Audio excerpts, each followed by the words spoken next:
Nul n'a à donner de leçons de dignité.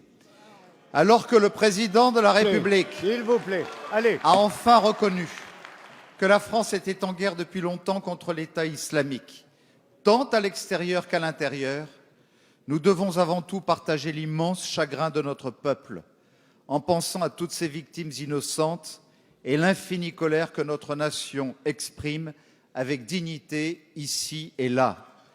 Nous saluons que soit enfin retenu un certain nombre de propositions qu'ici même nous avons suggérées depuis de si longs mois et que nous soutiendrons. Pourquoi si tard?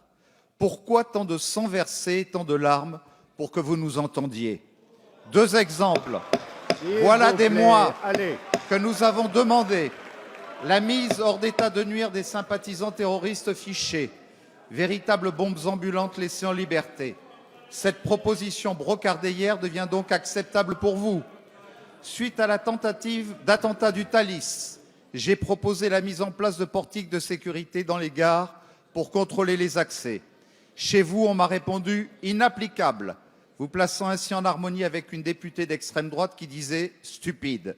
Je me félicite d'avoir entendu aujourd'hui Madame Royal plaider pour cette mesure. Au-delà des annonces, nous vous demandons d'aller plus vite. Contrôle aux frontières, bracelet électronique, isolement, renvoi des prêcheurs de haine et fermeture de tout lieu salafiste, en évitant tout amalgame entre communautés musulmanes et terroristes islamistes. Monsieur le Premier ministre, c'est sans attendre que vous pouvez prendre ces mesures par décret ou par ordonnance pour qu'elles soient applicables sans délai. Y êtes-vous prêt? Dire qu'on est en guerre, c'est la faire tout de suite.